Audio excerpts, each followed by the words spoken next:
प्रमोद जादौन साहब और मेरे भाई आपका मैं नाम भूल रहा हूं, ये जितने भी लोग जिम्मेदार लोग बैठे हैं, अब्दुल मन्नान साहब का नाम तो याद हो गया, ये तो कई सालों तक याद रहेगा। रामहर्ष यादव जी, राकेश वर्मा जी, मैं एक बात बड़ी जिम्मेदारी के साथ बहराइच के अच्छे लोगों, बहराइच के हिंदू मुसलमानों के बीच कहना चाहता हूं, यह फर्ज सिर्फ हमारा नहीं है कि हम दिलों को करीब लाने की कोशिश करें, यह फर्ज हम सब का है। क्योंकि आप ये समझ लीजिए कि मजहब के नाम पर बहकाने की कोशिशें आपको भी की जाएंगी और हमको भी की जाएंगी। हमने 1947 में भी तब मजहब के नाम पर उठने वाली आवाज का साथ नहीं दिया था, जिसने हमसे कहा था कि ए दाढ़ी टोपी सजाने वाले मुसलमानों, चलो वो नाम वो मुल्क तुम्हारे मजहब के नाम पर बनाया जा रहा है। हमने उस वक्त उस मुल्क के रहबरों पर भरोसा नहीं किया था, उस वक्त भी हमने गांधी पर भरोसा किया था, उस वक्त भी हमने सरदार पटेल पर भरोसा किया था, उस वक्त भी हमने जवाहरलाल नेहरू पर भरोसा किया था। और आज भी बड़े जिम्मेदारी के साथ राकेश वर्मा जी इस बात को कहता हूं, और इस बात को कहने का मतलब यह नहीं है कि सिर्फ कहने के लिए कही जा रही है, हम अमली तौर पर इस बात का सबूत पेश कर सकते हैं। और वो सबूत यह है कि आज भी अगर हम आपके बीच में आए हैं, अगर आज भी हम आपके बीच में ये पैगाम देने की कोशिश कर रहे हैं, तो हम किसी ऐसे की हिमायत करने के लिए नहीं कह रहे हैं जो रमजान में रोजे रखता हो, मस्जिद में जाके नमाज पढ़ता हो, ईद में सेवैयां खाता हो, हम उसकी हिमायत करने के लिए नहीं कह रहे हैं। हम जिसकी हिमायत की बात आपसे कर रहे हैं उसका नाम मुसलमानों जैसा नहीं है, उसके चेहरे पर दाढ़ी नहीं है, वो सर पर टोपी नहीं रखता है, लेकिन उसके सीने में जो दिल है उसमें सभी मजहबों के लिए बराबर जगह है। इसलिए हम अखिलेश यादव को पसंद करते हैं, इसलिए हम अखिलेश यादव की हिमायत का ख्वाब लेकर और वो पैगाम लेकर आपकी अदालत में आए हैं। जिम्मेदारी हम सब की है, जिम्मेदारी हम सब की है कि हम जब लोगों के बीच में जाएं तो लोगों से ये कहें, लोगों को ये बताएं कि अगर जिस वक्त फैसला करने का वक्त हो, उस वक्त एक बार जब सुबह को घर से निकलने लगो अपने फैसले का घड़ी में, जब अपने वोट का इस्तेमाल करने के लिए निकलने लगो, तो एक बार अपनी बीवी से पूछ लेना कि किचन का क्या हाल है। जब 200 रुपए किलो का सरसों का तेल आपको तड़पा दे, जब आपके बेटे का मायूस चेहरा आपको तड़पा दे, जब आपको आपके हाथों में दम तोड़ने वाले आपके अपने याद आ जाएं, जब आपको गंगा के किनारे जबरदस्ती दफनाई गई लाशें याद आ जाएं, जब उन लाशों को बेशर्मी के साथ छुपाने की कोशिश याद आ जाए, उस वक्त सोच लेना कि एक ऐसे सच्चे रहबर की जरूरत है जो हिंदुओं की भी पसंद है, जो मुसलमानों की भी पसंद है, जिसे सिख भी पसंद करते हैं, जिसे ईसाई भी पसंद करते हैं, और वो रहबर जनाब अखिलेश यादव हैं। इसलिए हम आपके बीच में ये पैगाम लेकर आए हैं, यही हमारा पैगाम है। मैं बहुत जिम्मेदारी के साथ आपसे ये बात कहता हूं कि अगर हमने इस पर अमल किया, आपका जो दोस्त है, और याद कीजिए कल जब सुबह को अपने अपने काम पर लग जाएं तो अपने उन दोस्तों की लिस्ट बनाइए जो दूसरे मजहबों के आपके दोस्त हैं, जिनसे आपकी मुलाकातें बहुत बहुत दिनों बाद होती हैं, उनसे पूछिए क्या हाल है। टूटे सिर्फ हम नहीं हैं, टूटे और भी हैं, उन टूटों को तलाश कीजिए, उनके टूटे दिलों को यह भरोसा दिलाइए कि हम आपके साथ खड़े हैं, तब यह मुल्क खूबसूरत और मजबूत बनेगा। यही आज का पैगाम है जो हम आपके बीच पेश करना चाहते हैं। एक शायर को आपके बीच पेश कर रहा हूं, और मैंने पहले ही मुशायरे में कहा था कि मुशायरे की फहरिस्त में जितने भी शोरा इकराम है, मुझे कोई पता नहीं, मेरा कोई भरोसा नहीं कि मैं कब किसका नाम पुकार लूं। अब मुशायरे के सदर आली वकार उस्तादुश शोरा, आप सबकी बेहद पसंद, और आप जिनके लहजे से बखूबी वाकिफ हैं, एक ऐसे दर्दमंद इंसान जो छोटों पे शफकत लुटाते हैं, जो बड़ों की इज्जत और एहतराम करते हैं। जनाब वासिफ फारूकी एक शख्स नहीं, एक शख्सियत है, और उस शख्सियत का एहतराम बहराइच में मैं अपनी आंखों से देखना चाहता हूं कि वो बहराइच जहां अपनी जिंदगी के कई साल वासिफ भाई ने गुजारे हैं, वो बहराइच जनाब वासिफ फारूकी को बहैसियत शायर जब सुनेगा तो किस तरह से उनका इस्तकबाल करेगा। आपकी जिम्मेदारियां बढ़ गई हैं, सारे लोग मिलकर एक बार जोरदार इस्तकबाल के साथ जनाब वासिफ फारूकी को इजाजत दें कि वो अपना कलाम पेश करें। बहुत शुक्रिया। मैं तो समझ रहा था ये सदर बना के मुझे बेवकूफ़ बनाया गया है,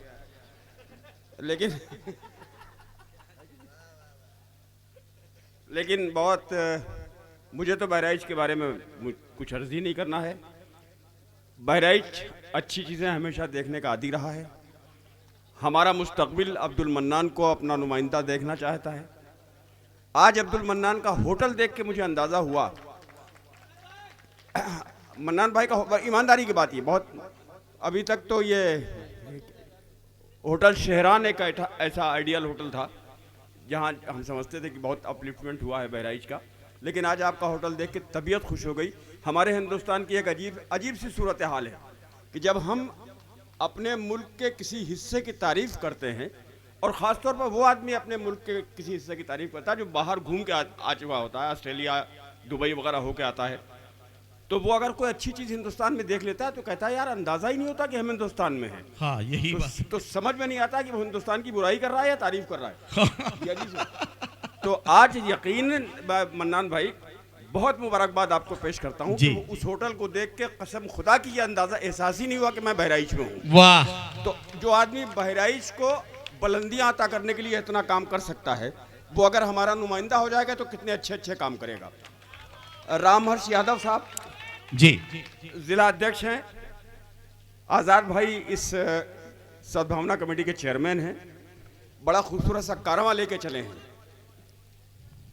बहुत ही हसीन कारवां लेके चले हैं, और ये कारवां यकीनन कामयाब है। मेरी टूटी फूटी शायरी में तो बस ये सोच रहा था कि ये सदर जिस वक्त पढ़ेगा उस वक्त सुनने वाले कितने बचेंगे, लेकिन आपने बहुत एहसान किया मेरे हाल।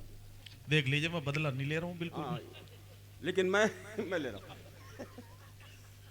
तो मैं अपने इस वक्त जितने भी हजरात बैठे हुए, राकेश वर्मा साहब से लेकर अध्यक्ष महोदय हों या मुनीर साहब हों, सब मेरे सदर हैं। जी वासिफ भाई, नहीं ये सदर हैं ये लोग, इनकी सदारत में मैं पढ़ने जा रहा हूँ। आप तो हमारे सुपर सदर, हाँ सुपर सदर हैं आप लोग।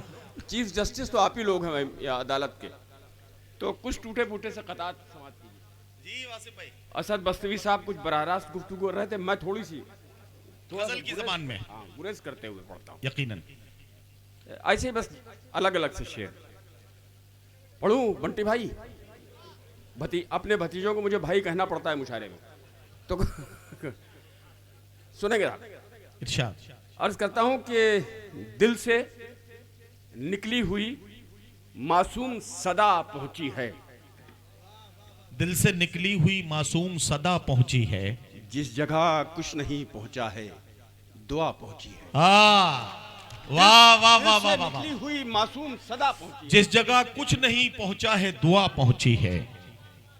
दिल से निकली हुई मासूम सदा पहुंची है, वाह।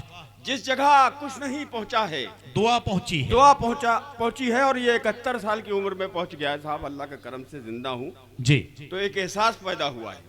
मेरे तमाम नौजवान दोस्त बैठे हैं यहाँ, कुछ लोग तो ऐसे हैं जो कभी बूढ़े होंगे ही नहीं इंशाल्लाह, जिसमें ये बच्चे भर्ती हमारे खासतौर पर हमेशा ही बच्चे रहना, इनको कोई मसला ही नहीं इनके साथ बुढ़ापे का।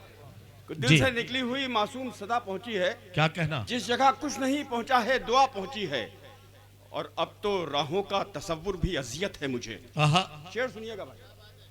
अब तो राहों का तसव्वुर भी अजियत है मुझे, अब तो पैरों की थकन जहन तक आ पहुंची है। वाह वाह वाह वाह वाह वाह। अब तो राहों का तसव्वुर भी अजियत है मुझे, अब तो पैरों की थकन जहन तक आ पहुंची है। कुछ कतात पढ़ता हूँ, बड़ी सियासी गुफ्तगू हो रही है। वासिफ भाई, ये आपका एक बहुत पुराना कता इन दिनों ताज़ा हो गया है बिल्कुल। शिकस्त खाई है फिरौनियत ने फिर एक मैं वहीं से पढ़ता, हाँ वहीं से शुरू की, वहीं से पढ़ता हूँ। हाँ सुनिए साहब, अभी जो माजरत की गई है, माफ़ी मांगी गई है और अपनी गलतियों का एतराफ़ किया गया है। हालांकि जो कुछ भी वो बोलता है झूठी बोलता है, उसमें कोई यकीन की बात नहीं लेकिन बहरहाल बोला। तो मैं पढ़ता हूँ, हाँ, सुनिएगा। बहुत पुराना कथा है, इसमें कोई शक नहीं कि शिकस्त खाई है फिरौनियत ने फिर एक बार। वाह। सुनेंगे। शिकस्त खाई है फिरौनियत ने फिर एक बार, सरे गुरूर को फिर गर्क नील होना पड़ा। हाँ हाँ, वाह वाह वाह वाह वाह वाह वाह। शिकस्त खाई है फिरौनियत ने फिर एक बार, सरे गुरूर को फिर गर्क नील होना पड़ा। वाह। और जो चाहता है जमाने में सुरखरू होना, उसे खुद अपने ही घर में जलील होना पड़ा। वाह वाह वाह वाह वाह वाह वाह वाह वाह वाह। उसे खुद अपने ही घर में जलील होना पड़ा। यार ये नुमाइंदा उन्हीं का है, हालांकि ये वफादार है। इसमें बेचारे पे तोहमत आ जाएगी अगर मैंने उनका नुमाइंदा बता दिया इसे। सुनेंगे साहब, 4 मिसरे पढ़ता हूं कि अगर लड़े तो उसूलों की जंग कौन लड़े। अगर लड़े तो उसूलों की जंग कौन लड़े। हुसैन कोई नहीं है, यजीद कितने हैं। आहा, आहा, वाह। अगर लड़े तो उसूलों की जंग कौन लड़े। हुसैन कोई नहीं है, यजीद कितने हैं। और हमें मुहाज पे फिर आजमा के देखो तुम, पता चलेगा कि अब्दुल हमीद कितने हैं। वाह वाह वाह वाह वाह वाह। अगर लड़े तो उसूलों की जंग कौन लड़े। वासे भाई क्या कहना। वाह। हुसैन कोई नहीं है, यजीद कितने हैं। कैबिनेट है हमारे। अरे हैं, अभी पढ़िए। आप तो सदर हैं, आपको कौन रोक। नहीं, ये मिनट्स की तकसीम आप कर रहे हैं, इसलिए मैंने। जी। अगर लड़े तो उसूलों की जंग कौन लड़े। वाह। हुसैन कोई नहीं है, यजीद कितने हैं। और हमें मुहाज पे फिर आजमा के देखो तुम, क्या कहना। पता चलेगा कि अब्दुल हमीद कितने हैं। पता चलेगा कि अब्दुल हमीद कितना है। 4 मिसरे मुलाजा कीजिएगा। इरशाद।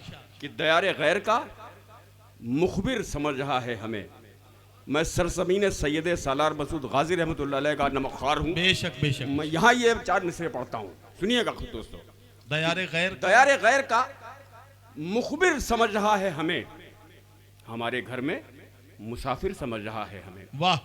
दयारे गैर का मुखबिर समझ रहा है हमें, हमारे घर में मुसाफिर समझ रहा है हमें। और यहाँ के दश्त भी गुलजार कर दिए हमने, वो बेवकूफ मुहाजिर समझ रहा है। वाह वाह वाह वाह वाह वाह वाह वाह वाह वाह वाह। यहाँ के दश्त भी गुलजार कर दिए हमने, वाह वाह वाह। वो बेवकूफ मुहाजिर समझ रहा है हमें। वाह। मुझे सदर बना के बिठा दिया इन्होंने, लेकिन मैं आपका नुमाइंदा हूँ, मैं आपका मेजबान शायर हूँ। वासे भाई आपको सदर इसलिए बनाया था। आज बदनसीबी ये है मेरी कि हिंदुस्तान भर के शायरों को ये राय है कि शायर जो है वो आवाम के होते हैं, लेकिन आप शायरों के शायर हैं। अरे वाह, आप वो शायर हैं जिन्हें सब शायर बैठकर तवज्जो के साथ सुनते हैं। ये हमारे लिए खूबसूरत मामला था कि आप मौजूद थे, तो फिर आपके बजाय किसको हम चलिए ठीक है। लेकिन मैं यहाँ का मेजबान शायर हूँ, मैं मेहमानों की सफ में जरूर हूँ। लेकिन मन्नान भाई बच्चे भाई, आज उसका जगन्नाथ आजाद का एक शेर मुझे याद आ रहा है इस वक्त। जी। कि मैं अपने घर में आया हूँ मगर अंदाज तो देखो। मैं अपने घर में आया हूँ मगर अंदाज तो देखो। कि अपने आप को मानिंदे मेहमान लेके आया हूँ। आहा। तो मेहमानी का कोई तसव्वुर बहराइच में मैं कर ही नहीं सकता हूँ। मेरा एक एक रुआ यहाँ का कर्जदार है जी। कर्ज कभी अदा नहीं होगा। मैं 4 मिसरे और पढ़ता हूँ कि जी अर्ज करता हूँ कि तमाम उम्र किसी बेवफा के साथ रहे, तमाम उम्र किसी बेवफा के साथ रहे, मेरे चिराग हमेशा हवा के साथ। आहा। वाह। तमाम उम्र किसी बेवफा के साथ रहे, मेरे चिराग हमेशा हवा के साथ रहे। वाह, और वाह, सबब यही तो है कश्ती के डूब जाने का, क्या कहना। खुदा को भूल के हम ना खुदा के साथ रहे। वाह वाह वाह वाह वाह वाह वाह। सबब यही तो है कश्ती के डूब जाने का। वाह वाह वाह वाह वाह वाह वाह वाह वाह। तमाम उम्र किसी बेवफा के साथ रहे। क्या कहना। यार ये आप लोगों तक आवाज वाकई नहीं पहुंच। देखिए मैं दांत की भीख नहीं मांगता हूँ, मेरी आदत नहीं है। लेकिन अगर वहां तक आवाज पहुंच रही है तो मुझे मालूम होना चाहिए कि वहां आवाज पहुंच रही है। जी। कि तमाम उम्र किसी बेवफा के साथ रहे, आहा। मेरे चिराग हमेशा हवा के साथ रहे। क्या कहना। और सबब यही तो है कश्ती के डूब जाने का, वाह। खुदा को भूल के हम ना खुदा के साथ रहे। क्या कहना। क्या कहना। वफादारियों के बड़े सबूत, बड़े मामला साहब की पूछ कर देखो आहा। तो हर जर्रे से आएगी सदा। पूछ कर देखो तो हर जर्रे से आएगी सदा। राकेश भाई, अध्यक्ष जी, कि पूछ कर देखो तो हर जर्रे से आएगी सदा। वाह। माँ की आंखों को कभी हम लोग नम करते नहीं। वाह वाह वाह वाह। पूछ कर देखो ये धरती माँ, वतन अजीज हमारा, कि पूछ कर देखो तो हर जर्रे से आएगी सदा। माँ की आंखों को कभी हम लोग नम करते नहीं, और हमने अपने खून से सींचा है गुलजारे वतन, हम फकत नारों में वंदे मातरम करते नहीं। वाह वाह वाह वाह वाह वाह वाह वाह वाह पूछ कर देखो तो हर जर्रे से वाह आएगी वाह सदा। वाह। पूछ कर देखो तो हर जर्रे से आएगी सदा। माँ की आंखों को कभी हम लोग नम करते नहीं, और हमने अपने खून से सींचा है गुलजारे वतन, क्या कहना, हम फकत नारों में वंदे मातरम करते नहीं। अर्ज करता हूँ कि तुम्हारा जहर तो रच बस गया है सांसों में, तुम्हारा जहर तो रच बस गया है सांसों में, अब और जहर भरी तीलियों से क्या होगा। आहा यार वाह। बंटी, मेहनत कर रहा हूँ थोड़ी सी। नहीं बिल्कुल नहीं कर रहा हूँ, सुनने में तवज्जो दे दो, मेहनत करने की जरूरत नहीं। हाँ, अर्ज करता हूँ जी कि तुम्हारा जहर तो हम्म, रच बस गया है सांसों में, वाह, अब और जहर भरी तीलियों से क्या होगा। और जो कर सको तो करो तुम भी कुछ नगर आबाद, आहा पुराने नामों की तब्दीलियों से क्या होगा। वाह वाह वाह वाह वाह वाह वाह, जो वाह, कर वाह, सको तो करो तुम भी कुछ नगर आबाद, क्या कहना, पुराने नामों की तब्दीलियों से क्या होगा। वाह, और साहब, एक कश्मीर के हालात आपके सामने हैं। जी 2019 से मुसलसल, इससे पहले भी रहे, बहुत बुरे हालात हैं। अर्ज करता हूं कि जहां हर एक चेहरे पर मोहब्बत रक्स करती थी, जहां हर एक चेहरे पर मोहब्बत रक्स करती थी, वहां हर मुस्कुराती आंख को नम कर दिया तुमने। वाह वाह जहां हर वाह, एक चेहरे पर मोहब्बत रक्स मोहब्बत करती, रक्स करती थी, वहां हर मुस्कुराती आंख को नम कर दिया तुमने। और जिसे सारा जमाना रश्क जन्नत सा समझता था, उसी धरती की जन्नत को जहन्नम कर दिया तुमने। वाह वाह, चलिए मैं एक गजल के 3 शेर सुना के इरशाद। आपकी सहमतें तमाम करता इरशाद हूं। इरशाद, ये नजर करता हूं आप जैसे लोगों की, जी बिल्कुल, मन्नन भाई, आप जैसे लोगों की ही नजर किया जा सकता है। पढ़ता हूं, अर्ज करता हूं कि हमने दीवारों दर के कांधों पर, मतलब सुना है, हमने दीवारों दर के कांधों पर काट दी उम्र छत बनाने में। आहा वाह, हमने दीवारों दर के दीवारों कांधों दर के पर, कांधों पर काट दी उम्र छत बनाने में, और जिंदगी खर्च करनी पड़ती है शख्स को शख्सियत बनाने में। वाह वाह वाह वाह वाह वाह, हमने वाह। दीवारों दर के कांधों पर क्या कहना, क्या कहना, बनाने वाह में, वाह, काट दी उम्र छत बनाने में, जिंदगी खर्च करनी पड़ती है शख्स को शख्सियत बनाने में। और एक शेर इसका सुनो, खास तौर इरशाद जी, पे। किसी को तवज्जो वो अपनी तरफ हाँ, माइल करने की जरूरत नहीं है हाँ, कि शौकिया, अभी क्या हो रहा है यार इसको, ये नशे में है, ये तुम नहीं नशे में नहीं, ये मुझसे ज्यादा बूढ़ा हो गया। हमने दीवारों दर के कांधों पर काट दी उम्र छत बनाने में, जी जिंदगी खर्च करनी पड़ती है शख्स को शख्सियत बनाने में। अर्ज करता वाह, हूँ जी। कि शौकिया दोस्तों के साथ आकर आहा, उसने 2 दिन शराब क्या पी ली। देखा आपने, शौकिया देखा आपने, किसपे याद आया? जी कि शौकिया दोस्तों के साथ आकर उसने 2 दिन शराब क्या पी ली, उसके अहबाब हो गए मसरूफ शौक को उसकी लत बनाने में। वाह वाह वाह, उसके वाह वाह, अहबाब हो गए मसरूफ शौक को उसकी लत बनाने में। हमने राहत इंदौरी को भी खो दिया, हमने न जाने कितने अपने अहबाब खो दिए, न जाने कितने अजीज कितने रिश्तेदार खो दिए। राहत इंदौरी का एक शेर मुझे याद आ गया, वो शेर पढ़ के अपना शेर सुनाऊंगा। अर्ज करता हूँ कि हमने दीवारों दर के कांधों पर काट दी उम्र छत बनाने में, जिंदगी खर्च करनी पड़ती है शख्स को शख्सियत बनाने में। वाह, राहत वाह। साहब ने एक शेर कहा था कि इरशाद। मजा चखा के ही माना हूं मैं भी दुनिया को, आहा, समझ रही थी कि ऐसे ही छोड़ दूंगा उसे। ये राहत का शेर है, जी, बड़ा शेर है बेशक, लेकिन मैं मुझ हकीर फकीर ने भी एक शेर कहा है कि जिंदगी खर्च करनी पड़ती है शख्स को शख्सियत बनाने में। वाह। अर्ज करता हूँ कि जानते थे कि बेवफा है तू, आहा, जानते थे कि बेवफा है तू, एक दिन साथ छोड़ जाएगी। वाह वाह वाह, जानते थे कि बेवफा है तू, एक एक दिन दिन साथ छोड़ जाएगी, हमने भी कुछ कसर नहीं छोड़ी जिंदगी तेरी गद बनाने में। वाह वाह वाह वाह वाह वाह वाह वाह वाह, जानते थे कि बेवफा है तू, अरे क्या कहना, एक क्या दिन कहना, साथ छोड़ जाएगी, हमने भी कुछ कसर नहीं छोड़ी जिंदगी तेरी गद बनाने में। वाह, जिंदगी खर्च करनी पड़ती है शख्स को शख्सियत बनाने में। बहुत शुक्रिया, बहुत सलाम।